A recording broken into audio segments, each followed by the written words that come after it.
Welcome everybody. We're on the verge of a start now, and it's very nice to see all your faces. It's not possible anymore to see everybody's face on my screen. I've got about 3 or 4 screenfuls now. My name is Tim Miller.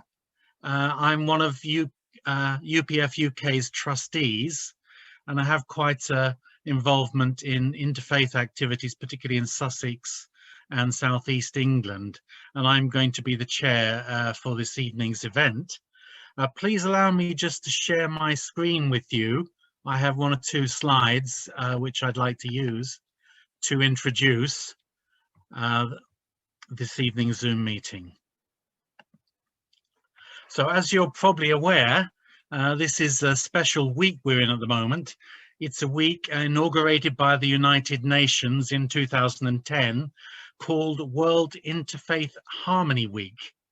And I think it's so meaningful that since that time, over 10 years now, the United Nations has recognized the importance of bringing people together across religious difference to foster harmony and tolerance among the members of and followers of the world's religions.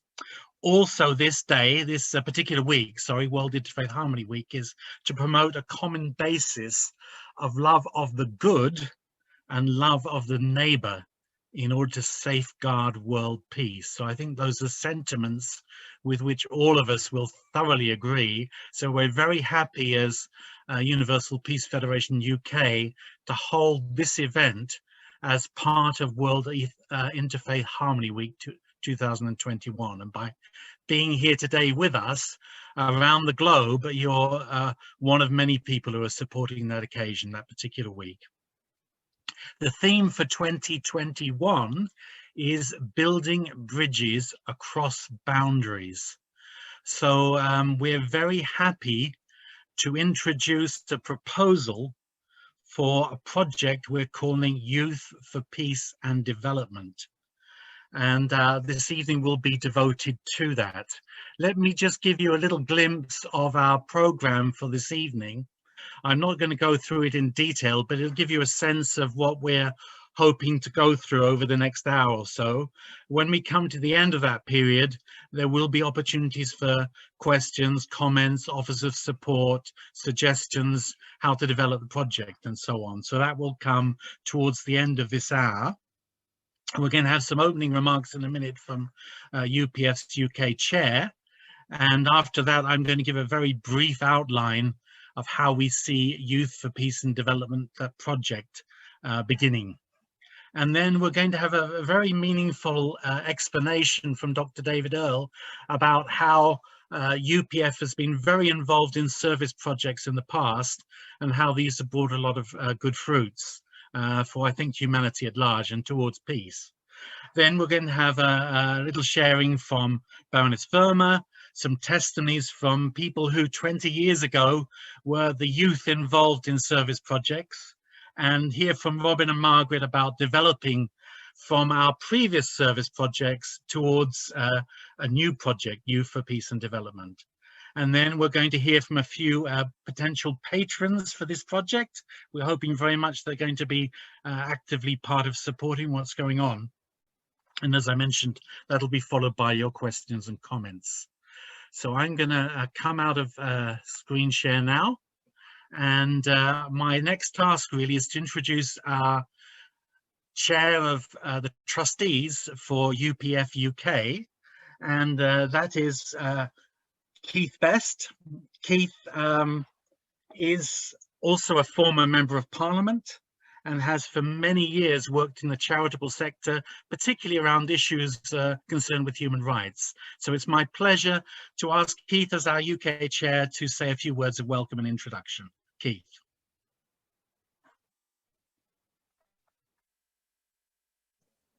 Well, thank you very much indeed. It's a great pleasure to be with you all, and I'm sure this is going to be a very productive and exciting evening, and we're going to all learn a great deal.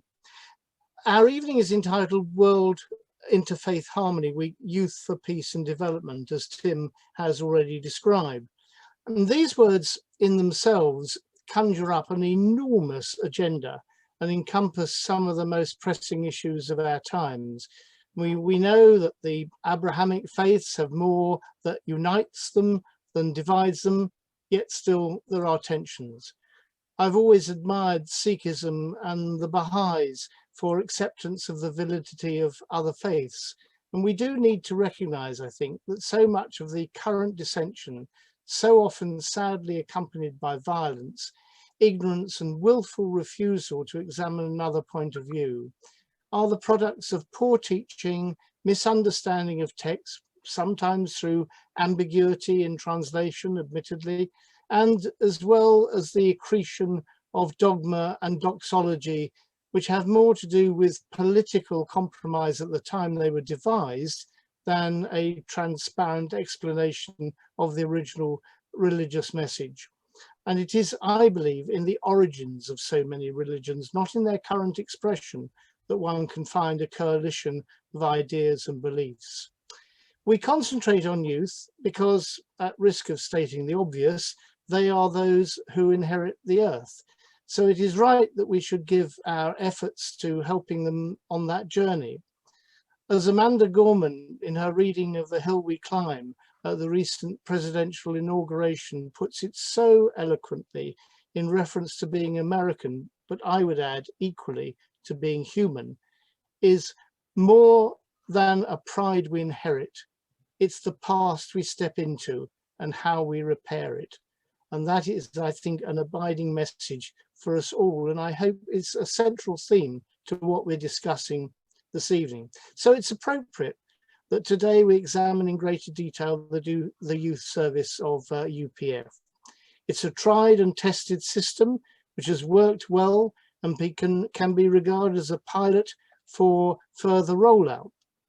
This model has now got a 30-year plus history of combining young people from a wide variety of backgrounds in service projects in many nations around the world.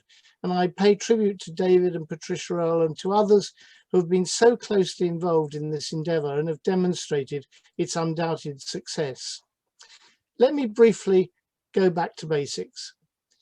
If you were devising a mechanism to create the chance of greater social cohesion by breaking down barriers of ignorance, misunderstanding and potential conflict, especially on issues of faith, culture and identity, while at the same time giving young people an insight into how to create a better world, increasing their sense of fulfillment and self-worth, and at the same time equipping them with real transferable skills, what would you create?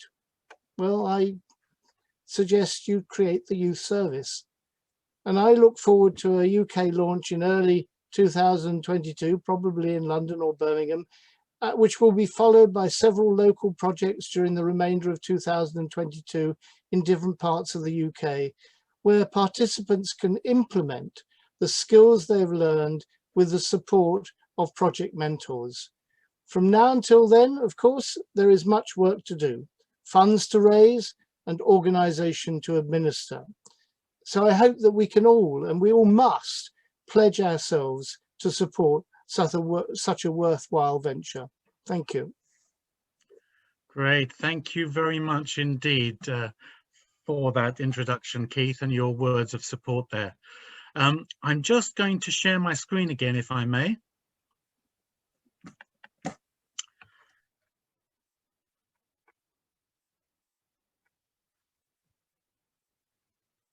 Now then. Oh.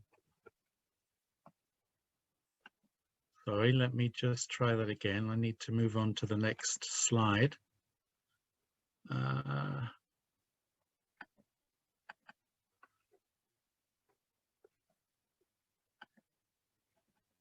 There we go. Lovely. So it falls to me now to give you a quick overview of the Youth for Peace and Development proposal. So it's basically a series of youth service projects to take place in the UK, which will bring together 18 to 30-year-olds to collaborate with their peers from a variety of ethnic, religious and social backgrounds. And the whole purpose of the project is for them to develop friendships with one another beyond difference, to develop their altruism, and to do a lot of learning and acquire leadership skills through a very effective service project. We're hoping to prepare throughout the remainder of this year, 2021, to have launch projects in the spring of 2022. That's, of course, pandemic permitting. And during that time, from now until spring of 2022, we want to work with partners, patrons and activists to turn this proposal into something real, and for all the planning to have been done for those first two projects, probably in London and Birmingham, to take place. And that will be followed during the remainder of 2022 with several more projects from people who've come from other cities and other regions of the UK to participate in the first two projects and take those projects back and host them and make them happen in their own cities. So with that in mind, I want to invite Dr. David Earle. David Earle is also a UK UPF trustee, and David has enormous experience in working in the interfaith sphere in Birmingham, but also very direct personal experience of working with youth service. So let me pass to Dr. David Earle to give us a little bit of background and history of UPF's work with youth service. Thank you, David. Okay, thank you, Tim. So in those time-honored words, let me share my screen with you. I hope everybody can see that. Is that okay, Tim? Yep, that's great. All right. So fasten your seatbelts, everybody. I'm going to try and condense 35 years into 10 minutes. I'll just read this first slide with you. Character education through service learning, founded in 1986. This project's been devoted to education and peace building among young people of all national, cultural and religious backgrounds. And it blends substantial service work with both education and leadership training to equip young people with the tools they need to be positive influences within their communities and in their interaction with other communities. I'll just focus on 2 points in my presentation: the power that this project has to multiply, as you will see, and the value of true friendship beyond boundaries and borders, which Keith, I think, was alluding to earlier. The project emerged from meetings of religious leaders, academics, young people in the mid-80s going into the 90s. Here's 2 examples. You can see the founders, our founders, Father and Mother Moon, in the middle of the top picture, and just to the left as we look at it, the Grand Mufti of Syria, the Islamic leader from Syria, next to him the Grand Mufti of Yemen, who's also speaking in the bottom picture in 1992. But to go back to the first Assembly of World Religions in 1985 in New Jersey, this is where the project emerged. So 36 years ago, a long time. And here you can see the multiplying power of the youth service. 250 projects, that's a lot of projects in the last 35 years. So 1986, 1, then 2, then 10. And these are the major projects. There have been a lot of other smaller ones spawned from these. So 14, 15, 15, 21. A lot of investment, a lot of empowering of many, many young people. Core values is people-centered, participant-driven. We aim for growth and development of the young people to enable them to establish friendship and collaboration, as you will see, and as much diversity and impartiality as possible. I won't read all of this slide. These are the goals to provide service opportunities and best practice models to help develop increased effective leadership abilities. During the project, we hear from community and religious leaders from the local environment. Number 7, it can provide youth with alternatives to violence. Even one young person in Birmingham was de-radicalized by the project we did here in 1996. Meaningful interaction, learning by reflection, an integral part at the end of each project. And we try to assure multiplication, as I've mentioned, and replication and expansion, which is at the heart of what we're trying to do over the next 2 or 3 years. This slide just shows the key sort of 3 stages. It can be a 6 or 7 day residential program. It can be downsized to a weekend. It can be upsized to a couple of weeks. But basically, there's an orientation at the beginning, a very important orientation when the young people come together. establish friendship and start to get a feeling for one another. Then they move into the service element. We have education and evening programs during the week, but service during the day, and a very good reflection at the end of the program, and deciding on future goals if they would like to multiply this. The second step, as Tim has mentioned, a follow-up local program. For example, if a young person has come from Cardiff or Manchester or Edinburgh or Leicester, Baroness, Verma, or wherever, they can go back to their local community, and we will provide them with a mentor to do a small project in their local community. And the ultimate goal, ideally, is that then we can bring them into Parliament with the foundation we have there, which Robin and Margaret have established, working with Lord Parekh, Baroness Verma, Tom Brake, the late Lord King, and so on, to give them a youth award and allow them the privilege of speaking about their work in the UK Parliament. Just the bottom picture on the right, which you'll see in a moment as well, the actual project. This was in the Saltley, Aston Rock, Alum Rock area of Birmingham. You can see there standing to the right, Marshal de Souza, who is the main man in the UK. And he had the foresight to send me to India in 1996, where I had the privilege of being in a traffic jam stuck behind elephants. And that was my awakening and my luck to the love affair I have with India. I've been 14, 15 times since then. That's where I met Shashi Dalakia, who's with us this evening. And I had the incredible privilege of a first formative experience with the RYS project in the coconut plantations of Kerala, which you can see on the left. And I found myself under a coconut tree wondering, what happens when the coconuts mature? Do they fall down? And I'm sitting here under a coconut tree. Am I in danger? I had a lot of very interesting experiences, also with the gentleman in the sarong there who taught us how to look for snakes in the wall that we were demolishing. So that kind of experience you can have by moving to, doing a project in another part of the world. 200 young people in that project. And on the right, an iconic picture. That's how you feel at the end of the first day, having traveled from America or even the Punjab, in this case, down to Kerala. Jet lag plus this amazing experience. I came back to Birmingham and this multiplying power. Then I decided to do a project in late 1996, which I don't know if you can see my cursor, but there's Kulvinder and Peter, who will give us a short testimony in a few minutes, sitting next to each other, 25 years ago. We had young people from the local community, residents, we had the city council involved, schools came and got involved. We had 6 young men who were on probation taking part with us. It has a magnetic drawing power wherever you do this project. And one of the projects we did was to convert a jungle, a tree nursery, which was owned by a housing association, into its former glory, and it was adopted by a local school for science lessons and so on. And it has tremendous impact on school children, and in this case, my children.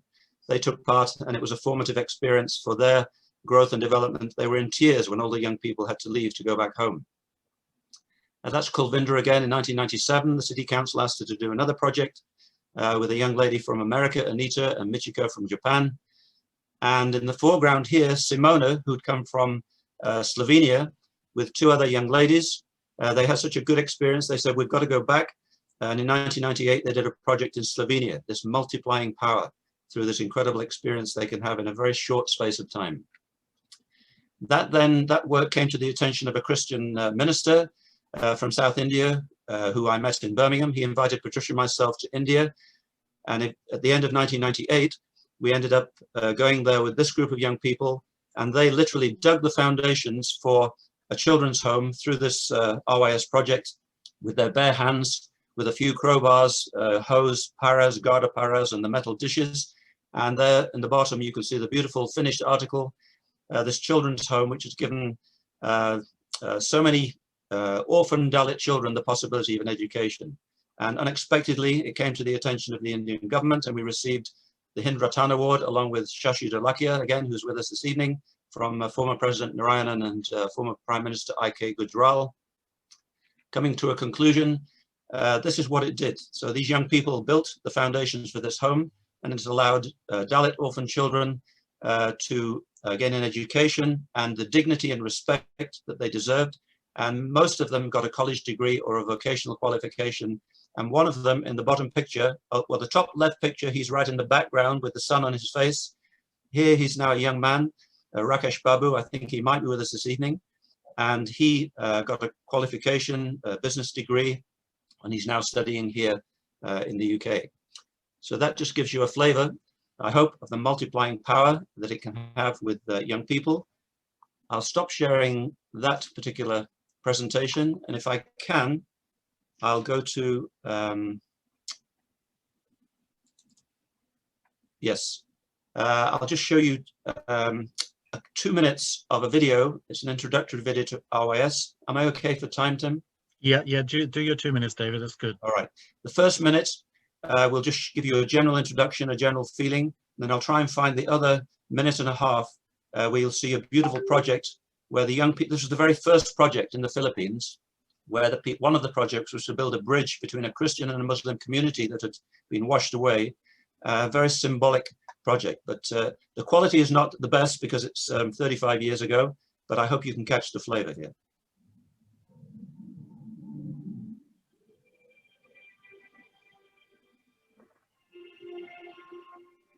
With conflict on every continent, it is often easy to imagine that the clash of civilizations is inevitable, but peacemaking is in our hands.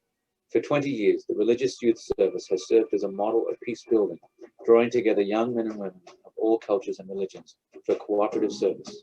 Moving the hearts and minds of people across the globe, RYS works across religious and cultural barriers in a quest for peace.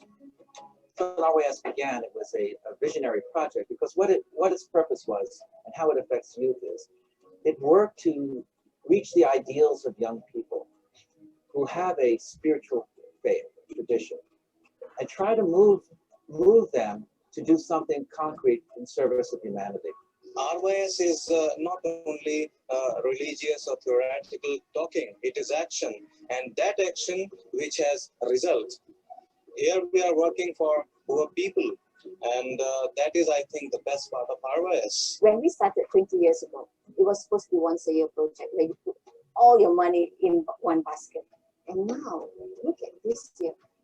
In June, for example, we have 3 projects in a month.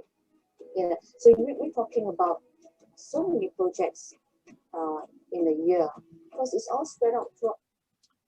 I'll just try and skip now to the other 1 minute, where you'll see the bridge that was built between the Muslim and the Christian community, and then it'll switch to a project we did in Bristol a few years ago, which Marsh organized, and where we decorated the facade of a mosque, and the local community came and they each put a tile from the local community. They each put a tile into the wall of the mosque. So it really was an amazing thing for the Bristol community. The Catholic Church together inaugurated the Philippine women don't, but because they saw our international women working, they wanted to take part too. Even bringing food or whatever way they could, they contributed. When we completed the bridge, the head Islamic leader, the Imam, and the bishop, the Catholic bishop, together inaugurated the bridge with the governor at the table, and the two communities could mix. Now we saw that as we call that the International Bridge of Love, because it exemplified physically what we're trying to do. I went to Paraguay last year. That was my first, I guess, international service project, and that was just a really good experience. RYS is really different because you're traveling and you're not just with people that you know, it's meeting new people, working with them. I've never been to England before, and I've never been to a Hindu temple or a Sikh temple or anything like this. And it's been a really good experience so far. The Religious Youth Service, of course, has always worked with an interreligious group of young people doing service projects. But in this case, we're looking into the arts as a role in the community, as a kind of vehicle to service. And in this case, we're even inviting people to come out of the community and to put their own tile into the space. So in the end, this mosaic will be a complete reflection of their community. Okay, I'll stop there, and I hope you could catch the flavor through that little presentation. Thank you very much. Thanks a lot, David. Next, I want to call on Margaret Ali to introduce our next speaker. Margaret?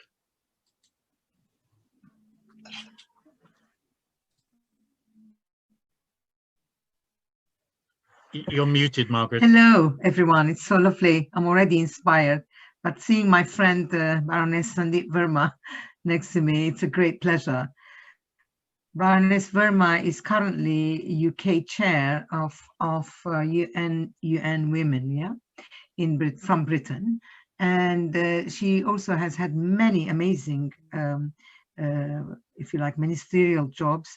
But also what I really know her about is her amazing, relentless work for women and girls and young people, particularly within them. And so it's my great pleasure to ask her to say a few words about what she feels about this project. Thank you, Baroness Verma. Thank you very much, Margaret. And first of all, let me congratulate everyone who has pulled this evening together. Thank you, Tim, for your masterly class of navigating us all around. But a special thanks to David and to Patricia Earle, the Universal Peace Federation, to Robin, and of course to Margaret and to Keith. And before we all came live, I saw my dearest big brother, Lord Bhikhu, and I saw a very, very dear friend, Carol Stone. So it's a great privilege to always share, even if it's only a few moments, but to be able to share time with you all. I just want to start by just saying, when we're born as babies, you put 10 babies from different backgrounds into a room together. Those babies have no idea what their history is, what their culture is. They're just babies. They don't discriminate. They reach out. Babies recognize other babies, but they certainly don't have any instinct of nastiness, of discrimination. And so society starts to build that in as they start to get older. And we have got no way of being able to stop that filter. So I am thrilled that this initiative of getting young people to engage meaningfully to build those bridges is so, so critical, because there comes a time where young people make a decision of the road that they're going to take. And that road is either very altruistic for themselves, or it's altruistic for a much wider community. And that wider community has got to embrace people from all different backgrounds and all different faiths. What has COVID taught us all? COVID has taught us that nature, when it comes down hard, it doesn't discriminate which part of the world you are living in. It certainly doesn't discriminate on your religion, on anything that distinguishes you from another human being. First of all, poverty is probably the biggest discriminator of all for those that are losing lives. And I've just been watching as the vaccines have been coming out, how the buy-up with the Western richer nations has taken on buying huge amounts of vaccines for their countries, which is right and proper. But one person said something very clear, which has stuck in my mind. Until everybody has got the vaccine, we're not all going to be safe. So we can't be selfish, and we can't think that just because we've got the vaccine, we're going to be safe, because unless the 7 billion people on this planet have all been vaccinated, we are all still going to have this pandemic amongst us. So it's in our interests to build a society, which I think the pandemic has demonstrated for us, is that we need to be much more sharing, we need to be much more kinder, and we need to be much more embracing of each other's difficulties as well as each other's opportunities. And I'm in the middle of reading a book which is about transforming during a crisis. And this is a book on business, about how people from different backgrounds in business have looked at the COVID crisis and changed their business models. Now, if businesses can do it in such a short period of time, it is not beyond the wit of human beings to change our attitudes towards each other. And Keith, your opening remarks is something I'm going to end with. You know, we do know what is right from wrong. We all know what is right from wrong, but we tend to be very selective when it comes to being right for ourselves and right for others. And I think that it is time that we entrusting young people to start making choices from a much earlier age and saying, it isn't about what your faith does or does not do, but it is about us as human beings outside of our parameters of faith, of what do we do, how do we share, and what is it that we need to come together to combat. And I don't mean combat as in war, but combat as in fighting the injustices that we superimpose on other people. And I'm afraid to say that in recent years, political leaders across the world have not covered themselves in glory. And some of the leaders have been so outrageous that they have destroyed the belief of democratic processes. So my ask to all young people that are going to be involved in this project, first of all, to congratulate you for being there, because it takes special types of thinking to get you to actually come out of your comfort zones to ingrace yourselves with people of other faiths. Because it's very easy for us all to be comfortable with people we know and look like and sound like. So that bridge of building bridges across boundaries is a phenomenal title.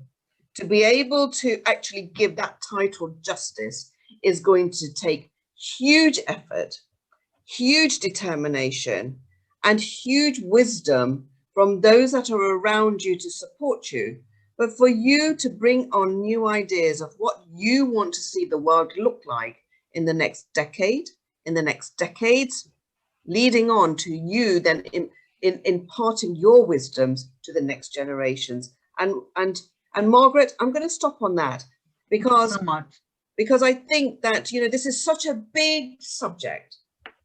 It is such a huge subject that it cannot be given justice in words, only in deeds. Thank you very much.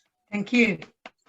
Thank you very much, Baroness Verma. That's very helpful to us, and it's wonderful to have you with us. And I know you've squeezed out some time especially for us, so thanks so much for doing that. Peter from Wales, who's also working with young people again, young people in Wales. Share something about your experience on RYS in Birmingham in '96 and '97. Yeah, thank you so much, Tim. As soon as basically someone mentioned that word RYS, it is music to my ears. Yeah, RYS is one of those, you know, the activities that you will never forget, you know. I mean, to be honest, from time to time, I do sometimes feel nostalgic about my experience at the, you know, at the RYS, the Religious Youth Service. I participated in both 1996 and 1997. And it really created a lasting impression, a very unforgettable experiences. It was like living in a dream, you know. So when I think about RYS, I think of obviously the international people that were present, the young people from 20 nations, from all walks of life. Isn't it amazing that we all represent different religious traditions and we all come together just like one big family, you know. We came, you know, to participate from our pure heart.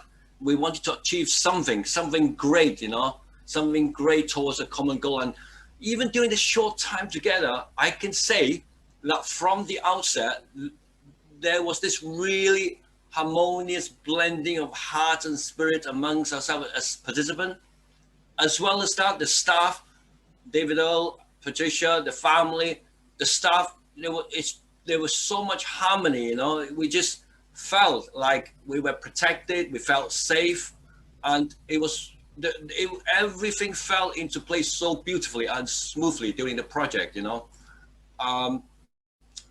That's why, in a way, this RYS project it gave me a lot of inspiration for my life, because that is why when I returned to Wales, to Cardiff, somehow I wanted to emulate, you know, the experiences and try to transfer this experience to others. And it's never the same, you know, because yeah, it's never the same. But somehow, I mean, we tried, and it did, you know, bring some good result.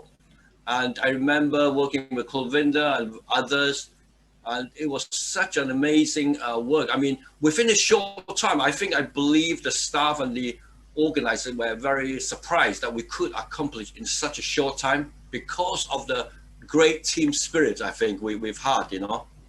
And obviously, for me, it's all about, you know, just being there with all the young people, you know, from different backgrounds, taught me a lot of lesson for life as well, you know, to respect everyone. Yeah. So thank you so much. Thanks a lot, Peter. That's wonderful. Great to hear those direct personal experiences. Next, we're going to involve Robin Marsh, our Secretary General here in UK, and Margaret, our UPF Director, to share something about how this historical experience of youth service is going to develop into something more through Youth for Peace and Development. So let me hand over to Robin and Margaret.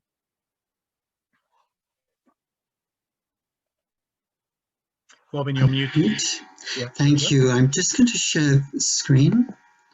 And David touched on this a few minutes ago. But essentially, this program has 3 steps, and it's something which can be very much expandable for the future. But coming together as a group from different backgrounds, different faiths, different social areas and races and religions, we come together and have an initial residential program and have an orientation to open people's hearts, to break ice, etc., but also learn about each other. And then follow with a service project where we're working side by side and have a reflection and setting of future goals when our eyes are much wider during this kind of workshop environment. Then together with mentors who have been present during this process, then doing a local program in the local area, maybe involving the local council. And then the third stage is having an event in Parliament to appreciate the young people who have gone through this process, and to allow them to tell their story, and to then also multiply with others that we can invite, people from the government, maybe a department of local government could come, communities and local government. Other faiths, other people to expand this program. With this, I want to hand over to Margaret. Thank you, Robin. I think what we want to emphasize is that although we are completely taken by the model of RYS, we want to kind of expand it to make it more diverse in participation. Like not only people of faith, but people of no faith who are very good people. We have to really attract them. Also, particularly people who are marginalized or somehow not fitting in, like some refugees we should include, and we should include anybody that wants to come. That's our motto. Also, the next point is we'd like to make it much more intergenerational. Although in RYS there is, elder people taking care, etc., but we would like to have mentor type people to come at least half, 2 days, whatever, to the project and meet their recommended people. People amongst all our ambassadors for peace will recommend young people, as Carol does all the time. And then, for example, this person will come and see them at work and be rejuvenated and know what's happening. And more particularly, people who want to bring the thing to their area. For example, one of my friends, an ambassador for peace, wants to bring it to Walthamstow area. So she wants to bring some young people to the event and then take them away to a local government area and do a project there. This is exemplary. This is how we want to work. So anybody who wants to bring people, I'm sure Peter Kong can bring some from Wales, and then we can take it back to Wales. Everybody can do something. We're very grateful for all the, if you like, people like Baroness Verma, like Carol Stone, like Professor Lord Parekh, that are supporting us. This will give a very good kind of a feeling that this is the right thing to do. I hope that many more people will come to help. And also, what we want to do is to make people come to the area and do the event. And the mentor type of person that we're going to assign will say, these and these people, they did this very well, or they did their portion of responsibility. So therefore, those people will be invited to Parliament. What we're doing then is for parliamentarians to see their own constituents doing such great work, and the local government people to see that their own people in the local area are doing good work. And this way, we are bringing people together again on another realm. So we're very happy to be involved, and thank you very much for your attention. Great, thanks a lot, Robin and Margaret. Good. Well, now we want to move on to hear a little bit from those we hope will take a role as patrons for this project. And let me first ask Margaret to introduce our next speaker. Lord Parekh? Yes. Oh, sorry. Okay. Hello, it's my great pleasure to introduce to you Professor rather, starts with Professor Lord Parekh. He's got an amazing mind, an amazing heart. He was the author of Runnymede Project, which was a very important project for multiculturalism. And he's author of over 40 books, which actually encompass this idea we're talking about, what Baroness Verma was saying, how to bring people together. We are one family. So Lord Parekh has a lot to say, and if I want to give her the CV, it will take all our time. So what I would say is by listening to Lord Parekh, you'll understand what a great man he is. Lord Parekh, the floor is yours. Unmute, please. Can somebody unmute Lord Parekh? There we go. Okay. You can hear me now? Yes, we can hear you fine. Wonderful. Oh, thank you. I thought it was a kind of ghostly voice coming from nowhere. Well, first of all, many thanks, Margaret, for those kind words. And I think the thing I want to do is more to talk as a professor than as a lord. The lord is something which other people give you. Professor is something for which you work hard.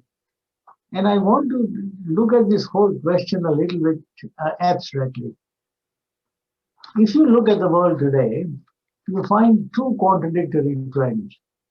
On the one hand, there is more and more interdependence. There is more solidarity in terms of food, in terms of clothes. People wear more or less the same kinds of clothes, whether they are in China or here or wherever. Food, habits, flying, all sorts of things. The degree of interdependence is so great that a virus in one part of the world can affect millions 10,000 miles away. This would have been unthinkable 30, 40 years ago. So first of all, you have this enormous degree of interdependence. On the other hand, there is also a reaction against this global interdependence, this globality of our existence. And people are saying, look, we are losing our anchors. We are losing our roots. The tree is expanding, but in the process of expanding, its roots are falling apart. How do we combine these two tendencies? The tendency to spread out, to embrace others in the world, but at the same time not to forget who you are, where you come from. And since there is this feeling of becoming rootless, there is this strong desire to hold on to what you have, which leads to the crazy kind of politics that Trump had been playing for 4 years, and which right-wing people play in every part of the world, holding on to what you have, afraid of being swarmed, so-called swarmed by other cultures. And the question therefore is, I want to hold on to what my inheritance is, ignoring what the world has to offer. So I think we are now in a world where there is this constant tension between what I have and what I want, what I'm expected to hold on to, because that is the source of my identity. And on the other hand, the world is opening up and I want to embrace the world. And it's in this context that we should be talking about unity, interfaith dialogue, and all those things that we are doing. Because if we simply look at the globality of our existence, people being interdependent, then of course we'll talk about the world being united and all that, forgetting that on the other hand, there is this tendency to hold on to what you have, and therefore people are not interested in what we are talking about. In other words, can we be united?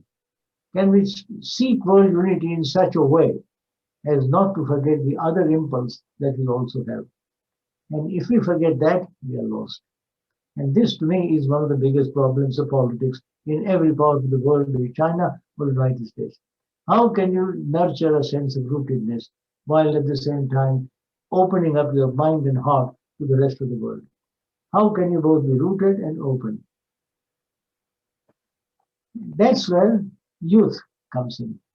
Because one keeps hoping that unlike the old people like me and some others, the young are not rooted in the sense that they are stuck into a certain way of thinking.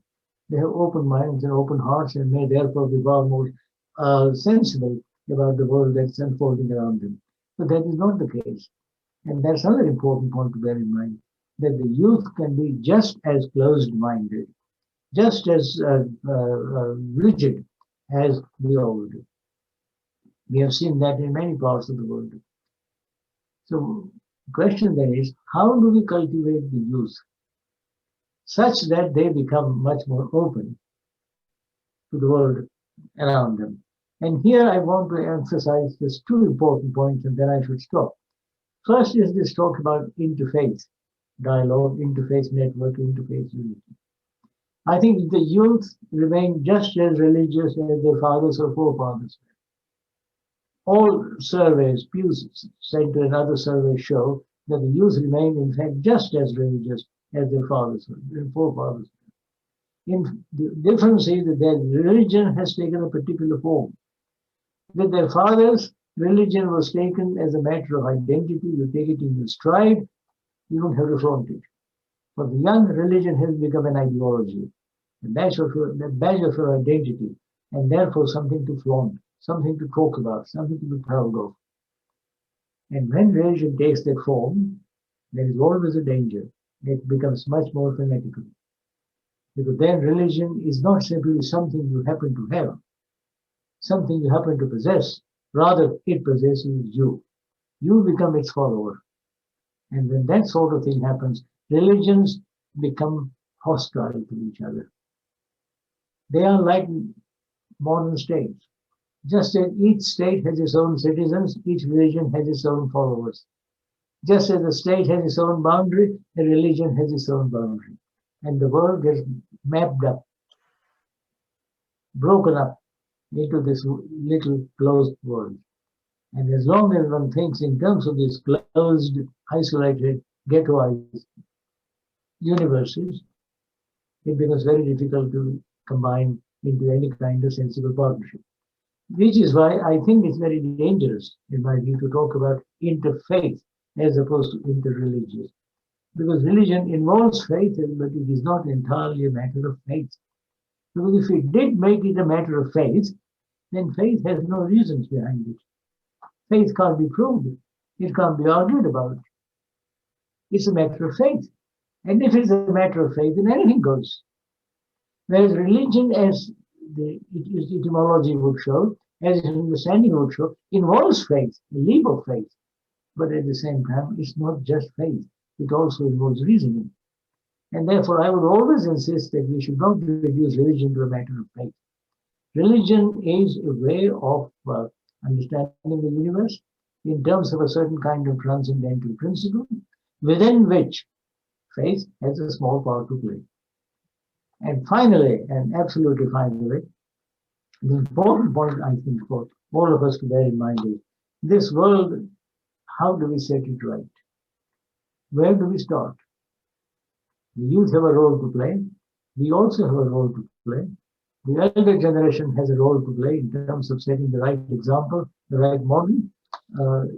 And there, I think, we have a lot of work to do.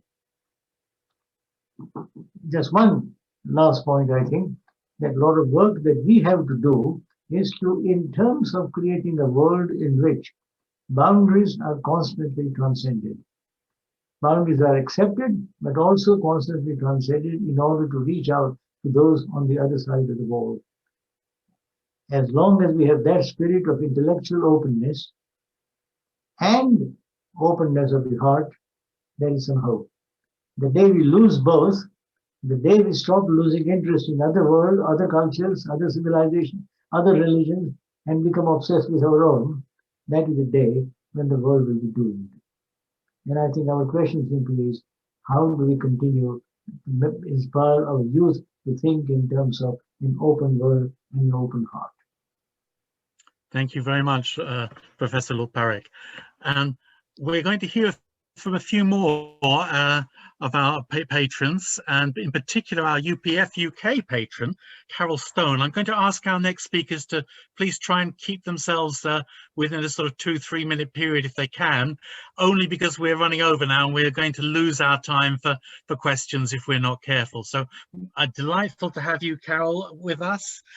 Carol is known as the Queen of Networking. She has such an extraordinary range of connections which she's been bringing to help UPF with. So delightful to ask Carol to share something.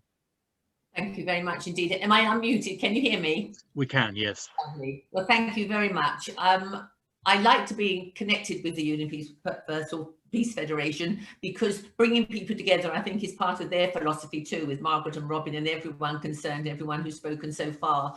I think what Baroness Verma said about the COVID-19 and the virus and the fact that we've had lockdown, mental illness, I think, is on the increase because of that, because the whole really of life is talking to each other, I think, and exchanging ideas and then go away and form your own ideas. And I felt that ever since since I could toddle around, that we should talk to other people. So what we're doing now is something really, really dear to my heart and really means something to me. I'll keep it brief because I know we want to, but I just want to say that I've been feeling quite low some of the days because my late husband died, and it's very difficult to know you're not going to speak or see them again. And somebody sent me the little piece that Steve Hawkins said, which made me feel a lot better. And I think it's got the ethos and the feeling of UPF. It says, look at the stars, not your feet, and try and get a sense of what the universe is really about.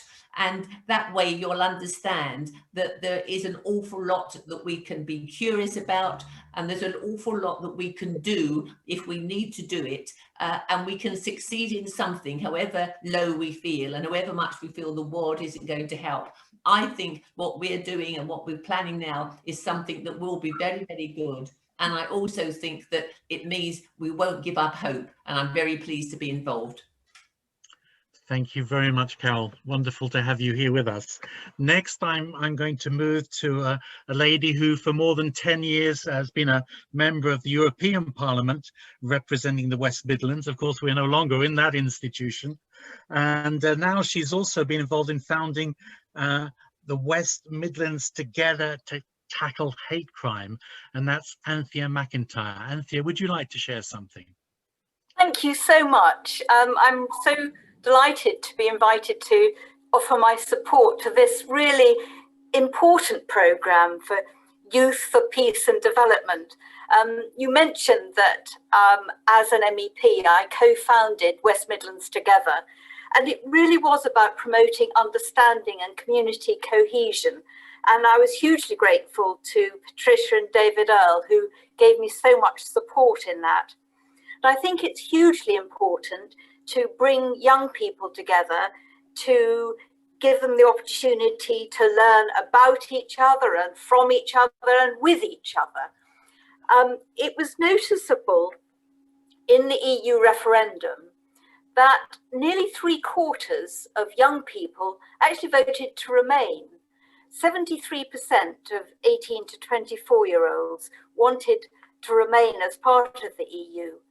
And I can envisage many more very important decisions coming in the next few years. It could be about splitting up the United Kingdom, all sorts of things where it is hugely important that young people can have their say, and we need to equip them so that they can take part in the debates and the decisions, so they have an opportunity to influence what will be their future.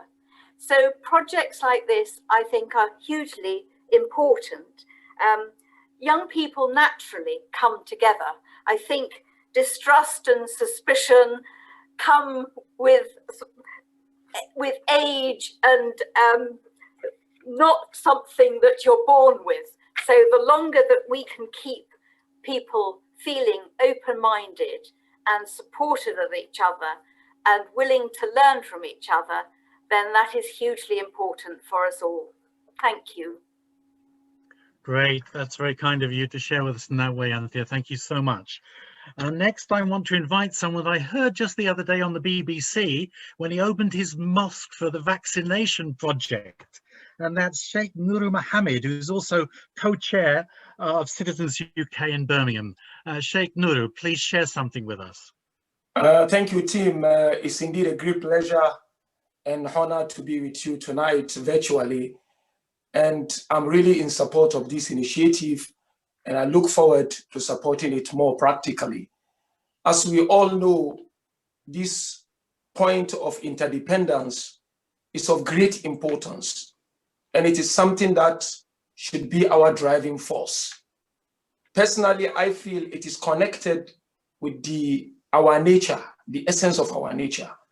Each and every one of us is social by nature, in the sense that we are created to love and to be loved, and to reach out to and to be reached out to. There is no way I can move forward without you next to me, and vice versa. So that's where the whole point of interdependence comes in. We are, in essence, interdependent. That's how it is.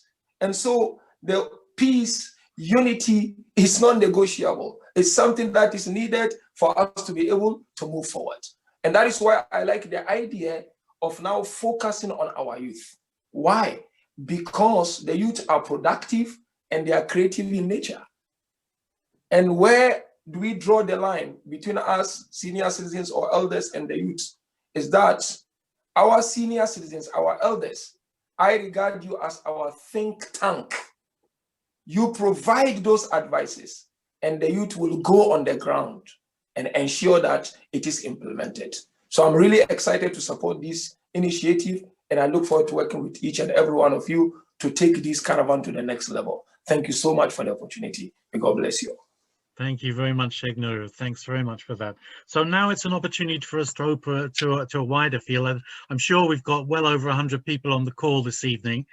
So we can't let you all say something. I'm really sorry about that, but please take the opportunity to talk subsequent to today's meeting, along with those who've invited you, and discuss more and share something about how you think you might be able to participate or help with the project in the future. We're going to have a whole period through to the end of this year to develop and seek out all sorts of different types of support. I want to just go to one or two people who I know in our audience and ask them if they could make a comment, ask a question, or share some idea of how they think their work corresponds to this work and how they might collaborate together with us. First of all, I'd like to go to Paul Gutteridge. Paul is CEO of Initiatives of Change. And Paul, I know you've known a little bit about the project from what we've shared before. I hope someone will unmute you and you can share something with us. Thank you. Thank you, Tim, and thank you everybody for making space to share and talk, etc. And in Initiatives for Change, we really believe in focus on building trust across areas of division. We do that through training, accompaniment, walking with people, and projects. So this whole idea that we're sharing this evening fits really within the wheelhouse of how we operate. And we believe that change begins, first of all, with us.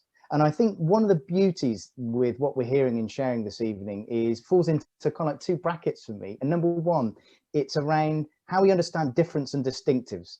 And I think where we focus on difference, we accentuate divides. But we must be honest and say we are distinctly different at times. So why don't we celebrate and be intellectually, spiritually, and practically curious and about the distinctives that we all carry, because as we bring people together in their distinctives, not in their difference, we find our shared humanity. And I think the seeds of this project bring us the opportunity to bring people together in two ways. Number one, we bring people together in practice, so people get to do something together. And in bringing people together in practice, we open up the possibility that where there's gaps, where we were different or distinct or far away from each other, we close the proximity gap. And I think that's what's really powerful about projects like this, and ways in which IFC and UPF can work together so well as we go ahead. So thanks so much. And I look forward to exploring what it means going ahead. Thanks a lot, Paul. That's really helpful. And we look forward very much to partnering with you in moving this project forward and getting your input. Next, I'd like to invite Baldev Singh Bains to share something. Baldev is part of the Sikh Council in the United Kingdom, and also someone we hope to partner with in helping this project go forward. So I hope you can find him amongst our hundreds of participants there, and unmute Baldev and let him just share something with us. Talking to our technicians here. It's not easy to find the right people amongst the hordes who are participating this evening. Baldev should be able to unmute himself. Is he here? I hope so. If not, then I'll move on. Let's see if he can join us later. I'd like to invite next Laura Bloomer. Laura's been involved in mentoring a lot of young people who are starting up businesses, and I know she's someone who could lend a lot to this project. Laura, are you with us? Laura Bloomer. I can't find her in the list either. Okay, next one. I'd like to invite Buana Aurora, a founder of a welfare foundation project and working in business as a collaboration expert. Thank you very much for having me here. What I would like to give my say here is going to be very personal, me being an ambassador of Universal Peace Federation and totally aligned with the principles of UPF, which is the corrected education and strengthening families. I believe personally, the family is the school of love and peace. In the family, the most basic principle and public virtues are learned. And we all understand this subject is so vast and there is so much to say and talk about. Youth are becoming the frontiers and catalyst of positive social changes through their participation.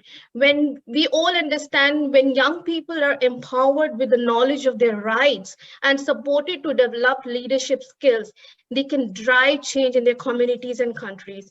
Youth-led organizations where we have collaborated within in India and worldwide with various other community centers, when we call it the interfaith one, who are regulating different activities like intergenerational, inter-religious one, which brings more emphasis on how is it that the young people can participate, young women, young men, and how youth-led organizations and networks in particular should be supported and strengthened.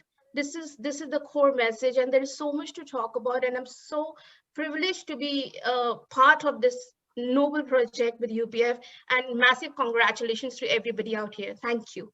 Thank you very much, Buana.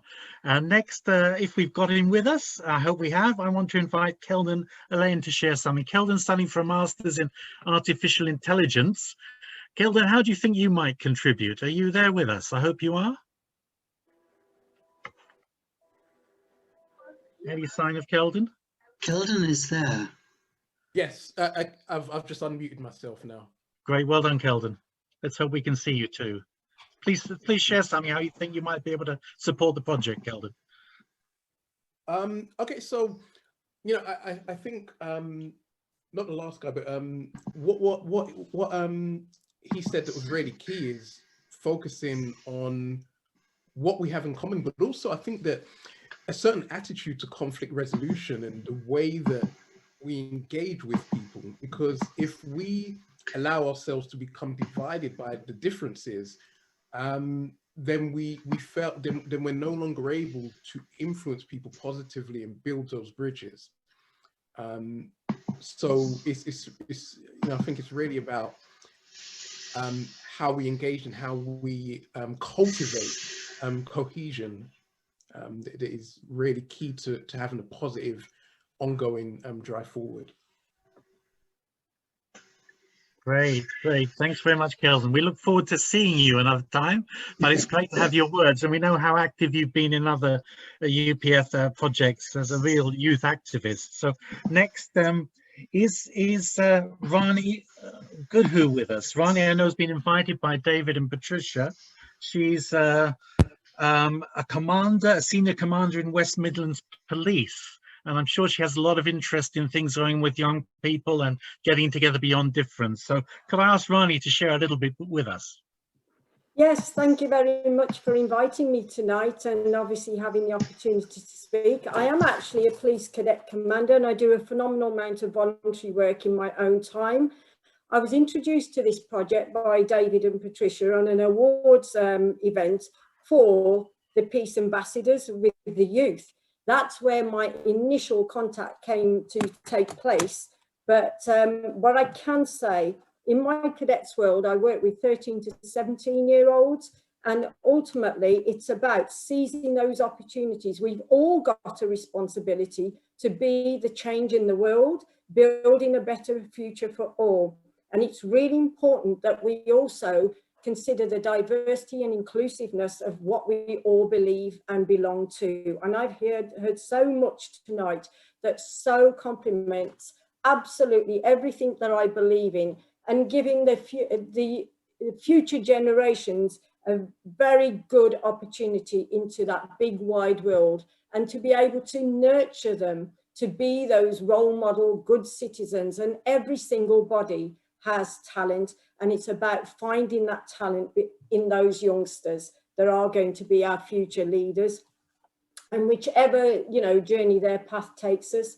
So I'm really fascinated by people and the youth of today being tomorrow's leaders, having an affinitive yearning for learning and thriving to concentrate on the positives of life, eradicating the negatives.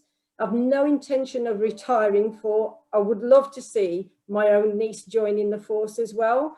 But ultimately, if we can be those role models, constantly feeding minds with positives and constructives, constantly protecting your own minds from negatives and destructives, and that's my formula for a great life.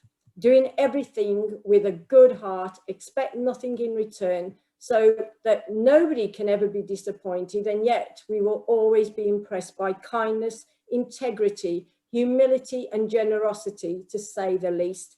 And obviously with nearly 3.5 decades in policing and knowing my own journey, those skills, knowledge, abilities, working throughout the West Midlands nationally and internationally, there's a phenomenal amount of talent, skills, knowledge and ability on this platform to make and drive your project, and I'm certainly one of them. Great, thanks very much, Rani. We look forward to having some police cadets involved in the project. That would be marvellous. Could I turn next to Kuldip Singh Ubi, who's National Director of the Namdari community. Kuldip, are you there with us?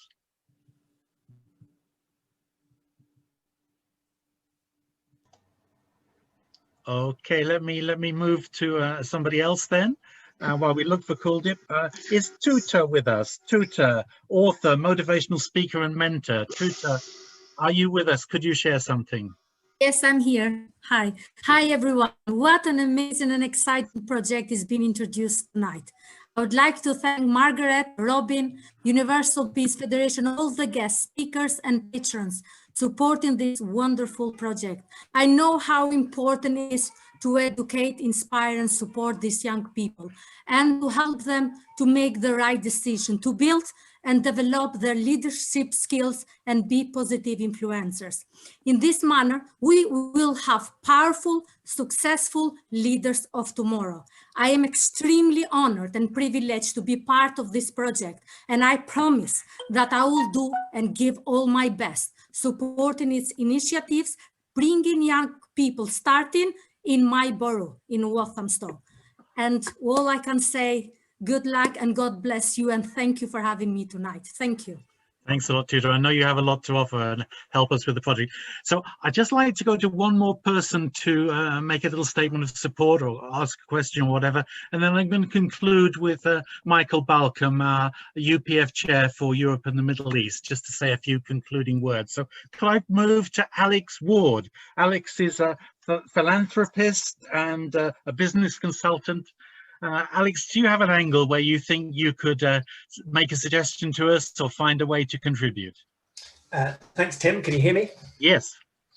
A great evening, very informative, very inspiring. With my background in business, for me, yes, it's all about results. So it was very interesting to hear Kulvinder and Peter's experiences of having been involved. And I second what many people have said. It's all about unity. Mistrust and intolerance are learnt behaviours, and part of what I've done for the last 20 years is helping people unleash, their energy and potential for whatever it is that drives them. So I'm not quite sure how it might look, me being involved, but I'm very happy to have that conversation with Robin or Margaret, and and it's an inspiring project. So congratulations to everyone involved. Great. Thanks very much, Alex. So again, apologies to many of you who haven't had a chance to share something or ask a question. Please be in close connection with those who've invited to be here this evening and ask your questions, give your offers of support and so on. And we've got many months now in which to work on launching a project in the spring of 2022. So let me pass to Michael Balcom, UPF Chair for Europe and the Middle East, and ask him to share something by way of conclusion. Yeah, thank you very much, Tim, and thank you to all the speakers and to the UPF trustees. This is actually my third World Interfaith Harmony event today. It started at 6 o'clock in the morning, virtually in Dubai, and our UPF chapters have been active all over the world. I think Interfaith Harmony is such a bright hope for us, and I'm particularly inspired by this youth program because we hear every day about the crisis facing Britain's youth, the mental health crisis that may emerge after COVID, the lost education. But above all, I think what young people need is to know that they are valuable and that they can make a contribution. We have a saying, peace starts with me. And this project, I think, is a tangible way to let young people feel that as a reality. So it has my complete support. My 5 children, myself, all of them have fond memories of service, and the change that it brought in their life lasts a lifetime. So this is an important day. There are dark days ahead for our country, but this project surely is going to turn things around. I look forward to everybody's partnership and participation. Thank you so much for coming this evening. Thank you very much, Mike. So we will keep you all in contact with how things progress. We've got all your contact details. We'll send you more and more updates and information. And I hope you might get on board in helping to launch the project in Birmingham, if that's where you are, or in the West Midlands, or in launching a project in London, or expanding it out to maybe Slough or Watford or Crawley or Cardiff or Dundee or wherever it may be in the future. So thank you all so very much for being here this evening. I hope you've enjoyed it. I hope it's been something to look forward to and to help us work together with in partnership into the future. Thank you very much and good night.